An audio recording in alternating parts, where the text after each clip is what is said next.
오늘 봉독해드린 이 본문의 말씀을 중심으로 너는 그리스도의 편지라, 이런 제목으로 말씀을 나누겠습니다. 안두현 시인이 이 편지에 대하여 이렇게 글을 썼습니다. 우체국에서 편지 한 장 써보지 않고 인생을 다 안다고 말하는 사람들을 또 길에서 만난다면 나는 편지 봉투의 귀퉁이처럼 슬퍼질 것이다. 이 바닷가 우체국이라고 하는 시에서 나는 이렇게 노래한 적이 있지만 근래에는 나조차 펜을 들고 편지를 써본 지가 참 오래되었다. 이 안도현 시인의 말처럼 참 우리는 몇십 년 전의 시간 속에서는 이 편지를 주고받으며 함께 소통했습니다. 전화도 별로 없었기 때문에 멀리 떨어져 있는 사람에게 소신을 전하는 수단은 편지가 거의 유일한 수단이었던 것입니다. 하얀 종이에 잉크로 쓴 그 글들을 읽으면서 상대방의 마음을 헤아립니다. 편지에 쓴 사람의 생각이 드러나고 마음이 담겨 있고 상대방에 대한 그리움과 사랑이 배어 있습니다. 그래서 편지를 쓰고 편지를 기다리는 겁니다. 제 일생의 삶에서 가장 많은 편지를 주고받은 것은 군대 생활 3년이었습니다. 일주일에 한 번씩 오는 그 편지를 기다리는 마음, 참 그 마음의 그 느낌은 여전히 설렘이었고 여전히 좋습니다. 누구의 편지를 그렇게 기다렸을까요? 몰라도 됩니다.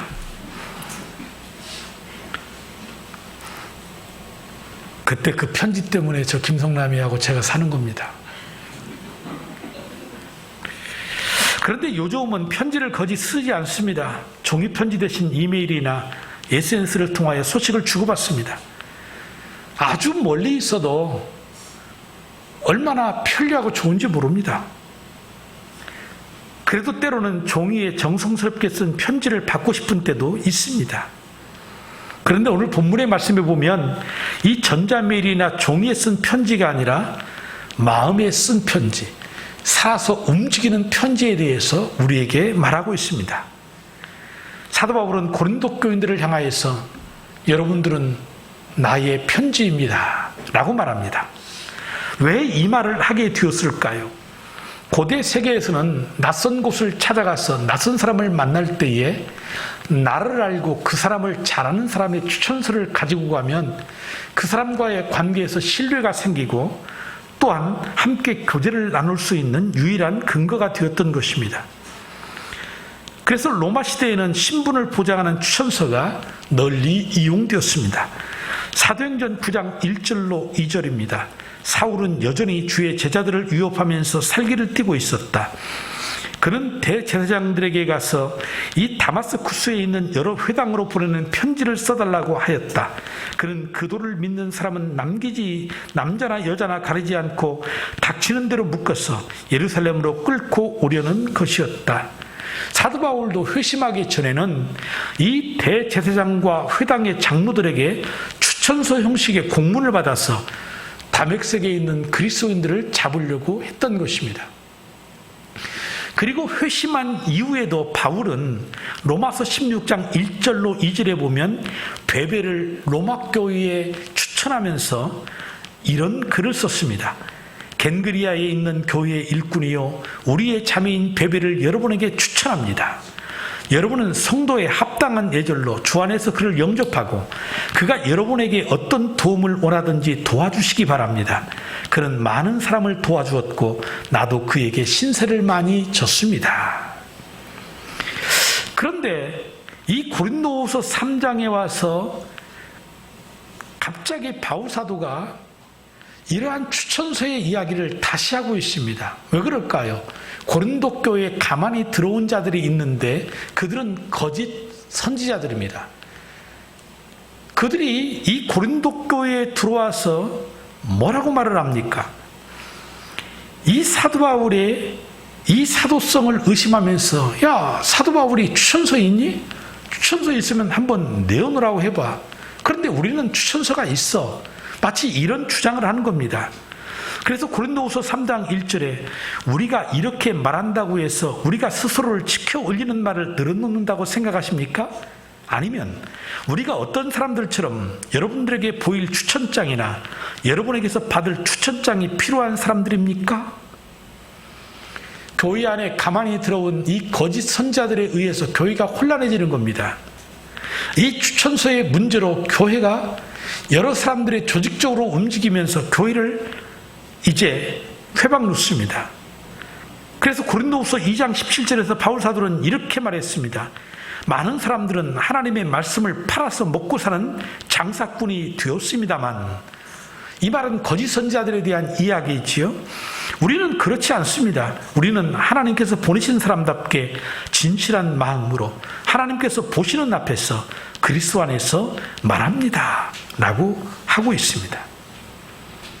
이런 혼란한 상황에서 고린도 교회들이 영적인 분별력이 있다면 흔들리지 않았을 것인데, 영적인 분별력을 잃어버린 사람들은 이들의 말에 동조하고 저들에게 선동되어서 바울 사도의 사도권을 무시하고 바울이 전한 복음을 멸시했던 것입니다. 그래서 바울은 가는 곳마다 많은 유대인과 거짓 교사들의 공격을 받았습니다. 그도 그럴 것이, 바울은 다른 제자들과 다르게 교회 안에서 예수님의 제자로서의 정통성을 인정받을 만한 어떤 것이 없습니다. 다른 제자들처럼 예수님과 함께 공생애를 했던 것도 아니고, 어떤 많은 사람 앞에 이 바울이 사도로서 인정받을 만한 그러한 모습들이 없었던 것이죠. 그렇기 때문에 자신의 사도권을 스스로 변화하는데 많은 어려움을 겪었던 것이 사실입니다. 고린도전서 1장 1절을 보십시오. 하나님의 뜻을 따라 그리스도 예수의 사도로 부르심을 받은 나 바울과 함께 소도되는, 자신이 그리스도의 사도라는 것을 스스로가 이렇게 변호하고 있는 것입니다. 고린도후서 1장 1절도 하나님의 뜻으로 그리스도 예수의 사도가 된 나 바울과 형제 디모데는, 갈라디아서 1장 1절에 보면 사람들이 세워준 것도 아니요 사람들이 맡겨준 것도 아니요 오직 예수 그리스도께서 맡겨주시고 또 그분을 죽은 사람들 가운데서 살리신 하나님 아버지께서 맡겨주심으로써 사도가 된 나 바울은, 예배서 1장 1절에 보면 하나님의 뜻을 따라 그리스도 예수의 사도가 된 나 바울은, 빌립보서 1장 1절에 그리스도 예수의 종인 나 바울과 디모데는, 이 밖에도 바울이 쓴 편지서인 골로새서, 데살로니가 전후서, 디모데 전후서, 디도서, 빌레몬서 등 모든 바울의 편지의 1장 1절은 언제나 사도성에 대한 항변입니다. 그러면서 자신이 어떻게 사도가 되었느냐, 내가 비록 예수님을 3년 동안 직접적으로 따라다니진 않았지만 내가 앞에서 말씀드린 다메섹 도상으로 넘어가 이 그리스도를 믿는 사람들을 잡아오려고 가다가 하늘로부터 강력한 빛이 내게 임하여 내가 거기에서 거꾸로졌어. 한 음성을 듣는데, 사울아 사울아 주여 누시오니까 나는 내가 핍박하는 예수다. 바로 예수님이 행악자요 부학자인 자신에게 찾아오셔서 자기를 불러주셨다는 겁니다. 그리고 이 복음의 비밀인 십자가와 부활의 도를 전하는 사도로 삼아주셨다고 강조하는 것입니다. 그래서 끊임없이 이 바울은 이 자신의 사도성을 의심하는 자들과 싸우면서 이 사도성을 인정받기 위해서 이 예루살렘 총회, 베드로와 야고보와 이런 요한이 있는 이 예루살렘 총회를 3번이나 방문해서 저들과 대화를 합니다. 그리고 그 사도성을 인정받게 되는 것이지요. 적어도 이 바울의 사도성을 우리는 의심하지 않습니다. 그럼에도 여전히 이와 같이 거짓 선지자들을 통하여서 이 사도성이 의심을 받게 되자 오늘 고린도후서 3장에서도 자신의 사도권에 대해서 방어적인 자세로부터 글을 쓰고 있는 것입니다. 한마디로 이런 얘기입니다. 고린도 성도들에게 우리가 사도로서 인정받기 위해서 누구로부터 추천서를 받아야 할 필요가 있는가? 그 얘기를 묻고 있는 것입니다. 만약에 우리가 누군가로부터 새로운 추천서를 받아와야 된다면 이제까지 우리가 너희들에게 여러분들에게 전한 복음은 무엇입니까? 아무것도 아닌 것입니까? 그런데 그렇지가 않았던 겁니다. 바울이 그들에게 전한 그리스도의 복음은 그들의 마음속에 분명히 박혀 있었고 그들의 마음 가운데에서 메아리치고 있었던 것입니다. 그러기에 그들은 사람들이 종이에다가 글로 써준 추천서보다도 더욱 확실한 바울에 대한 증거를 그들의 스스로의 마음속에 가지고 있었던 것입니다. 그래서 고린도후서 3장 2절에 여러분들이야말로 우리를 첨가해 주는 추천장입니다. 그것은 우리 마음에 적혀 있습니다. 모든 사람이 그것을 알고 있으며 잊고 있습니다라고 말을 했습니다. 여러분, 세상에 어느 아버지가 출가한 자기 아들 집에 가면서 누구에게 추천서를 받아야 합니까? 아들이 살고 있는 시장에게 아니면 아들이 살고 있는 동사무소에 가서 동장에게 내가 이 아비 되는 사람입니다. 확인해서 추천서 써주십시오. 이거 받아가지고 아들 집에 가야 합니까? 아들 집에 갔더니 아들이 추천서 가지고 오셨어요? 이러면 여러분 뭐라고 말하겠어요? 내가 너를 낳은 사람인데 추천서가 왜 필요하지? 이렇게 말하지 않겠습니까? 바로 바울의 논리가 바로 그런 얘기를 하는 겁니다. 그래서 고린도 성도들에게 여러분들이야말로 하나님이 주신 나의 추천장입니다 라고 선언하는 것입니다. 한마디로 교인들의 삶, 교인들의 자체가 바울의 권위를 증명하는 추천서가 된다고 생각하는 것입니다. 그래서 여러분, 이런 말이 있습니다. 어느 목사님이 강의를 하면서 이렇게 말을 했는데, 교인들의 신앙과 삶이 목사가 어떻게 주의 일을 했는지를 확인시켜주는 신임장이다. 자녀들은 부모를 닮는다고 하듯이 교인들은 목사를 닮는다. 이 말을 듣는데 제 마음이 얼마나 뜨끔했겠어요. 여러분, 사실 목회를 하면서 성도들이 목사가 기대하는 대로 믿음이 성장되어 주지 아니하고 믿음 생활을 좀 잘못하는 것 같다 할 때는 굉장히 답답함을 느낍니다. 아마 부모된 여러분들은 이것을 이미 경험했을 거고 우리 목자 목녀들도 몇몇 되지 않는 목원들이지만 함께 신앙생활하면서 이런 기대에 못 미치는 목원들을 볼 때에 그런 답답함을 가질 수 있을 것입니다. 제 마음이 그랬더라는 겁니다. 저는 초원지기의 목자입니다. 초원지기는 목자들의 목자입니다. 뭐 이렇게까지 우리가 아주 세부적으로 체계화되어 있다고 말은 할 수 없지만 이제 출범을 했으니 이게 맞는 말인데, 어쨌든 목자 목녀들의 그 목회의 삶이나 어떤 신앙적인 삶이 내 담임 목사의 기대에 미치지 못한다고 생각할 때 드는 그 마음 분명히 존재해요.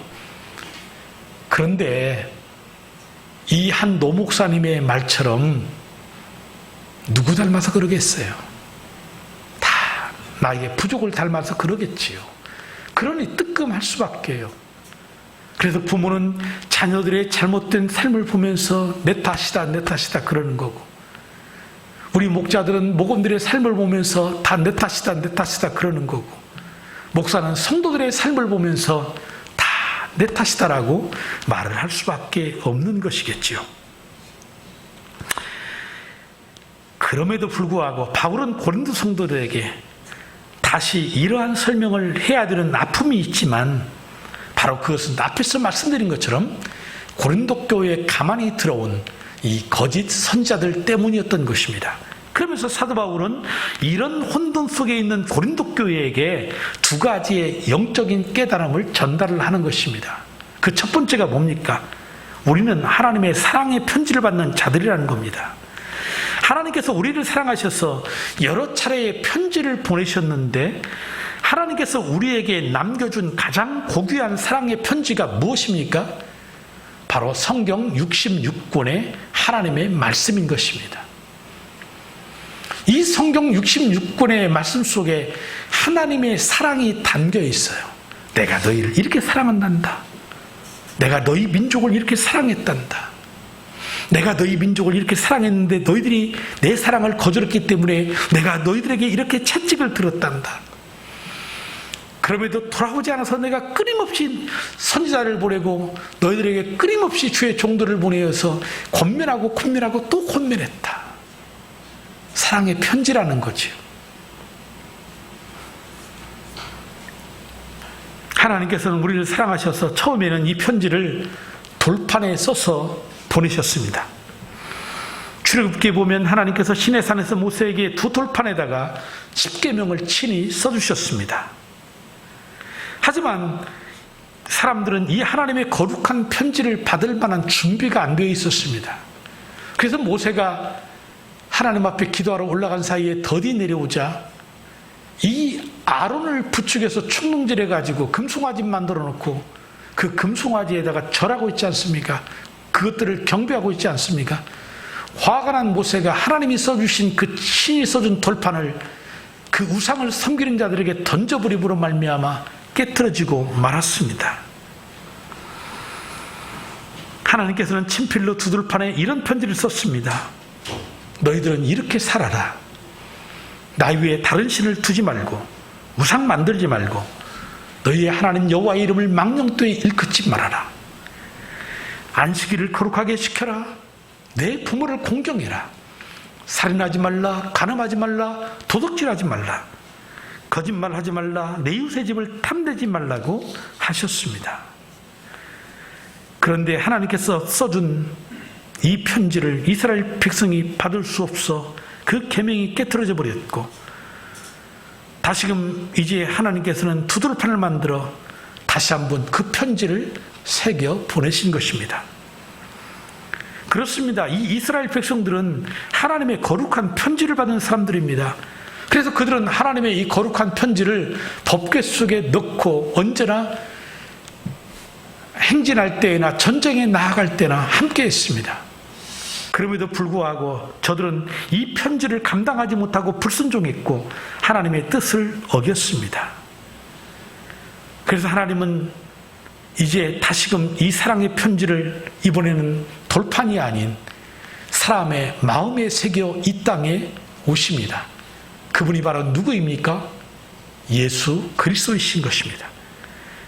우리를 불쌍히 여기셔서 이제는 친히 살아있는 육체의 편지를 쓰셔서 우리에게 보내신 겁니다. 예수님을 이 땅에 하나님의 편지로 보내셨다는 말입니다. 예수님 당시에 많은 사람들이 살아있는 편지인 예수님을 보았습니다. 그럼에도 불구하고 예수님을 영접하지 않습니다. 오히려 배척합니다. 그 생명의 말씀을 듣고도 돌아오지 아니했고 오병이어와 수많은 기적들, 심지어는 죽은 자를 살려내는 전능하신 하나님의 능력을 보았음에도 불구하고 하나님의 사랑의 편지이신 예수님을 받아들이지 않았다라는 것입니다. 심지어는 그 사랑의 편지이신 예수님을 십자가에 못 박아 죽이고 말았습니다. 그런데도 하나님은 끝까지 참아주시고 우리를 사랑하여 주셨습니다. 그리고 다시금 하늘로 승천하여 올라가시면서 우리의 심령에 보혜사의 편지를 보내십니다. 요한복음 16장 5절로 7절입니다. 그러나 나는 지금 나를 보내신 분에게로 간다. 그런데 너희 가운데서 아무도 나더러 어디로 가느냐고 묻는 사람이 없고 도리어 내가 한 말 때문에 너희의 마음에는 슬픔이 가득 찼다. 그러나 내가 너희에게 진실을 말하는데 내가 떠나가는 것이 너희에게 유익하다. 내가 떠나가지 않으면 보혜사가 너희에게 오시지 않을 것이다. 그러나 내가 가면 보혜사를 너희에게로 보내주겠다라고 하셨습니다. 이 말씀대로 이 마가의 다락방에 모여서 간절히 기도하던 이 120문도의 사도와 제자들에게 성령의 충만함이 임재하지 않습니까? 예수님께서 이 땅에 계실 때 그 누구에게 편지 하나 글 하나 남기신 적이 없습니다만 예수님을 믿고 따르던 제자들에게 그들의 마음속에 이 성령을 통하여 하나님께서 새로운 그리스도의 편지를 써주신 것입니다. 그래서 우리는 그리스도의 편지를 받은 성도들이라는 겁니다. 이 편지로 오신 예수님을 영접하는 자는 영생을 얻는 거고 하나님의 자녀가 되어 천국의 백성이 되는 것입니다. 인간의 삶이라는 건 다른 것이 없습니다. 우리가 이 땅에 육을 입고 와서 이 예수 그리스도를 믿느냐 믿지 않느냐, 이 신앙생활 하다가 결국은 모두가 죽습니다. 그리고 심판을 통하여 믿고 믿지 않는 예수 그리스도의 이분을 통하여서 하나는 믿는 자는 영원한 영생으로 가는 거고 믿지 않는 자는 영원한 지옥으로 가는 거, 이거 모든 인생 피할 수 없는 겁니다. 여러분, 제 말이 맞는지 틀린지는 죽어봐야 안다고 말할지 모르겠지만 모든 인간이 죽는다고 하는 이 진리 하나 속에 사실은 다 들어있는 거 아니겠어요? 우리가 이 땅에 온 것을 이해합니까? 과학적으로 정자가 어떻고 난자가 어떻고 별소리 다 해도 이게 지식으로 이해되는 겁니까? 이 생명의 창조라는 것이 과학으로 증명되는 것입니까? 전혀요. 죽음 역시 마찬가지입니다. 오직 성경만이 인간의 창조, 생명에 대해서 말하는 거고 오직 성경만이 죽음에 대해서 정확하게 우리에게 말하는 겁니다. 그리고 영원한 다음 세계에 대해서 정확하게 가야 할 길에 대해서 성경만이 말하는 겁니다. 하나님은 그 길을 우리에게 편지로 보내셨고 사람이신 예수 그리스도를 통하여 우리에게 친히 나타내 보여주신 것입니다. 그리고 그 주님께서 우리의 마음에 성령을 통하여 편지로 남겨주신 겁니다. 그래서 우리가 그리스도의 편지가 되었다고 말하는 것입니다. 우리는 그리스도의 편지입니다. 다시 한번 앞뒤 사람 모시고 인사하십시오. 우리는 그리스도의 편지입니다. 예수를 믿는 순간에 성령님 우리 안에 거하시고 그 성령님이 거함으로 우리는 그리스도의 편지인 겁니다. 이것을 믿으시기를 바랍니다. 그리고 두 번째로는 편지된 우리에게 이렇게 말씀하십니다. 너는 세상에 보내지는 그리스도의 편지다. 이 편지를 쓴 분은 예수님이시고 이 편지를 쓴 재료는 먹이 아니고 하나님의 영으로 한 것이라고 그랬고 이 편지를 쓰고 있는 용지는 돌비가 아니라 마음의 육의 신비라고 말하고 있습니다. 우리는 그리스도의 편지입니다. 하나님의 성령이 우리의 심령에 편지를 써주셨습니다. 이 성령이 우리의 마음에 편지를 쓰지 않으셨다면 우리는 그리스도의 편지가 될 수 없습니다. 쉽게 말하면 우리가 예수 믿는 거 내가 믿고 싶어서 믿는 게 아니고 하나님의 성령이 믿도록 하시기 때문에 믿는 겁니다. 그러니 우리의 마음에 성령이 계시면 그리스도의 편지가 되는 것이죠. 그래서 우리는 겸손하게 마음의 문을 열고 하나님이 우리 마음에 써주시는 이 마음의 편지를 받으면 되는 겁니다. 그러면 영생을 받는 겁니다. 그런데 영생을 받을 뿐 아니고 이 그리스도의 편지를 받은 우리는 세상 속에 보냄을 받은 또 다른 그리스도의 편지가 된다라고 합니다. 그러므로 그리스도인들은 세상에 나아가 그리스도의 편지로서의 자신을 나타내야 합니다. 우리를 통해 그리스도가 나타나고 우리를 통해 그리스도가 보이고 우리를 통해 그리스도가 전해져야 합니다. 우리의 얼굴을 보고 하나님의 얼굴을 느끼고 우리의 말을 들으며 하나님의 음성을 듣고 우리의 마음을 보고 하나님의 마음을 헤아릴 수 있어야 합니다. 그래서 하나님이 우리에게 말씀하시는 겁니다. 항상 기뻐해라.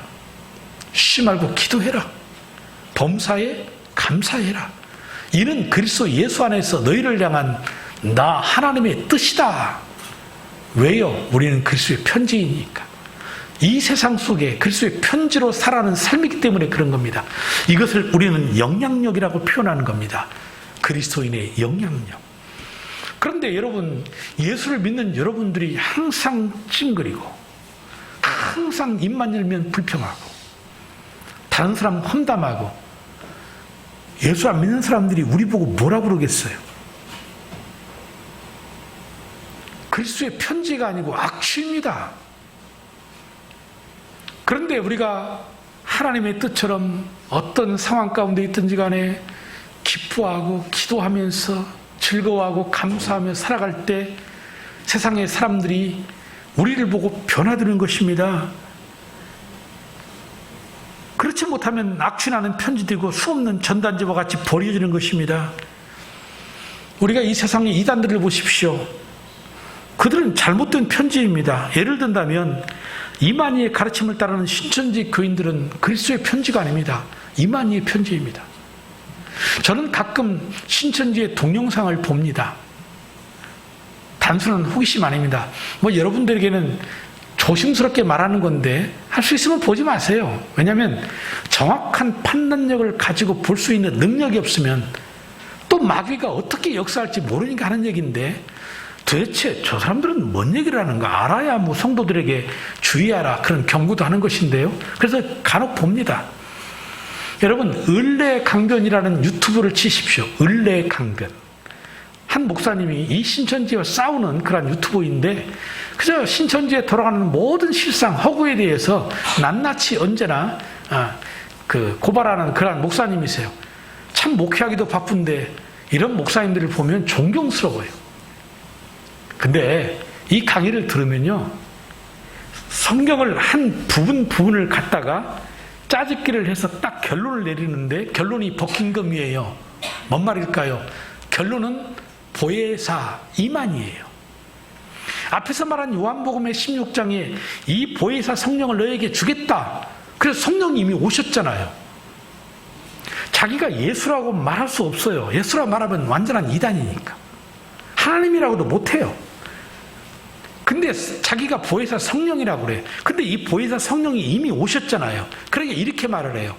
성령이 오셨는데 두 가지의 성령이에요. 하나는 영으로 오신 성령이 있고 하나는 육 안에 담긴 성령이라 이거예요. 그럼 자기는 누구라는 거예요? 육 안에 담긴 성령이라. 그렇게 장난질을 치는 거예요.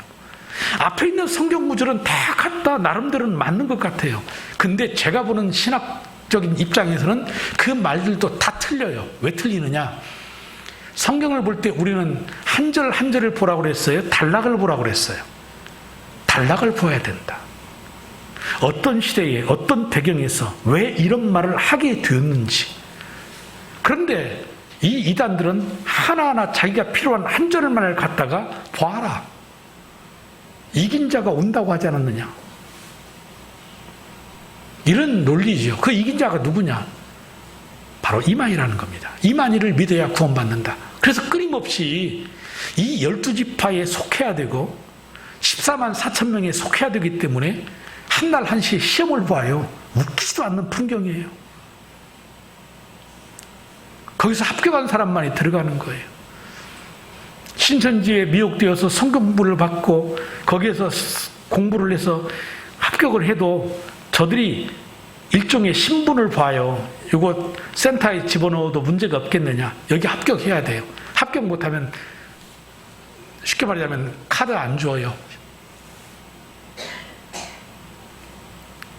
그러니까 죽기 살기로 저들이 미쳐가지고 이 잘못된 이만희의 편지가 되겠다고 저렇게 발부둥을 치는 겁니다. 여러분 이렇게 설명하면 맞습니다. 아무리 열심히 하고 열심히 달려가도 잘못된 지도를 따라가면 끝은 멸망인 겁니다. 저들은 잘못된 지도를 들고 있어요.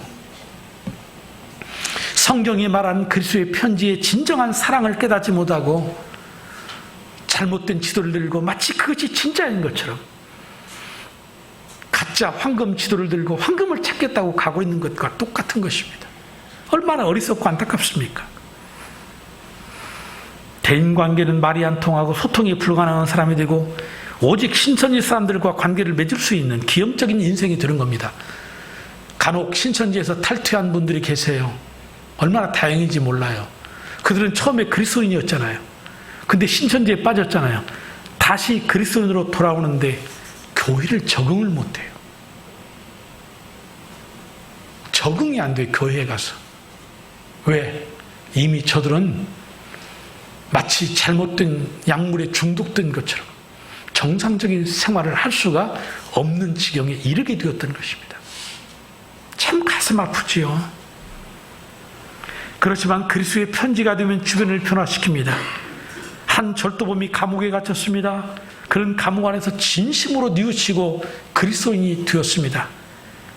몇 년 후 그가 출감하는데 다른 교수로부터 한 통의 편지를 받습니다. 나는 당신이 예수를 믿는다고 기독교인이 된다고 그랬을 때 나는 당신을 믿지 못했고 빨리 출소하기 위한 하나의 수단으로 생각했습니다. 하지만 나는 당신을 보았습니다. 감방에서도 보았고 식당에서도 보았고 작업장에서까지도 당신을 지켜보았습니다. 그런데 당신은 수년 동안 내내 변함없이 그리스도인으로서의 진실한 삶을 살았습니다. 나는 당신의 행동을 지켜보면서 나도 이제 기독교인이 되어야 되겠다고 생각을 했습니다.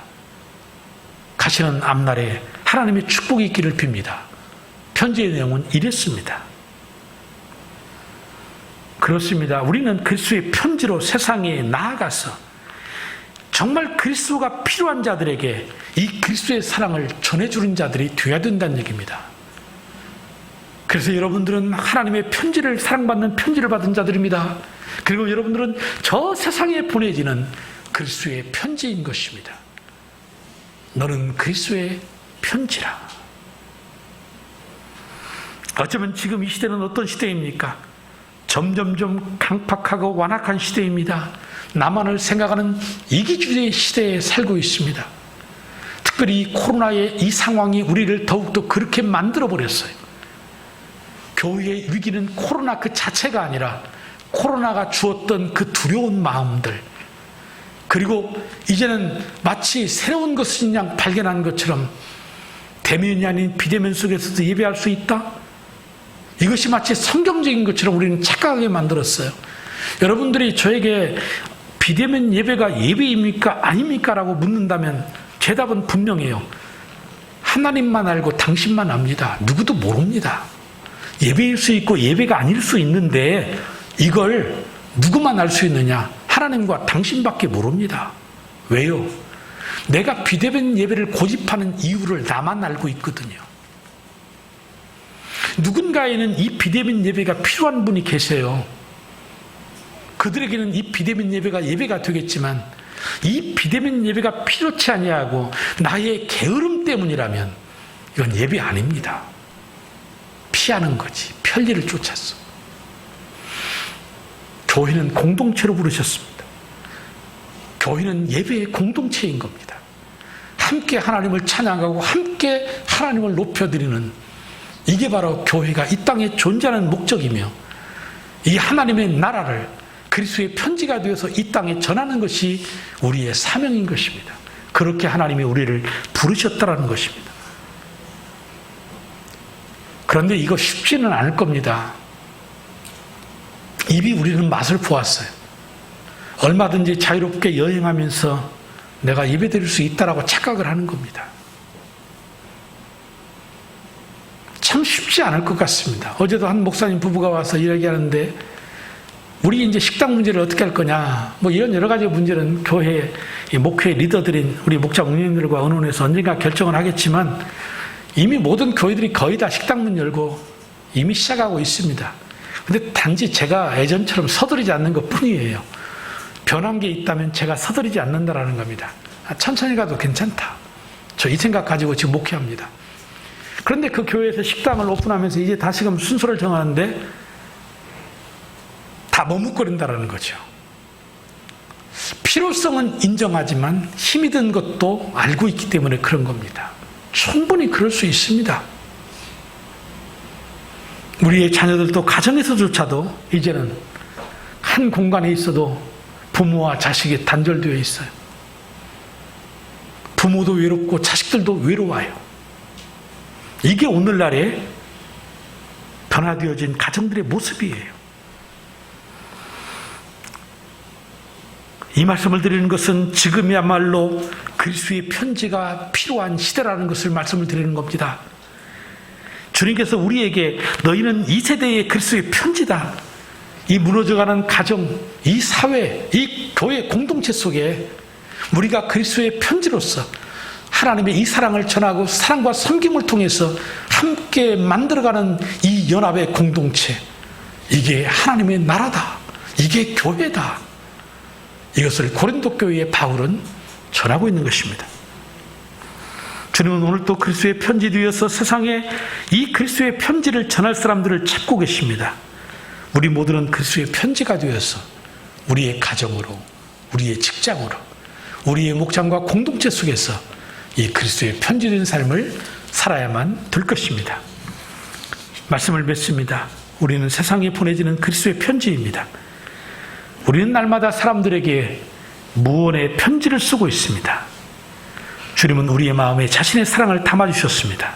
그러므로 우리는 주님의 생각과 주님의 마음과 주님의 이 사랑을 전해야만 합니다. 세상 사람들은 우리를 보고 그리스도의 마음을 읽습니다. 세상 사람들은 우리를 보고 그리스도의 사랑을 발견합니다. 바라기는 하나님의 편지인 우리 예일교회 모든 성도들을 통해서 이 세상 가운데 하나님의 살아계심이 보여지고 하나님의 나라가 나타나기를 주님의 이름으로 축복합니다.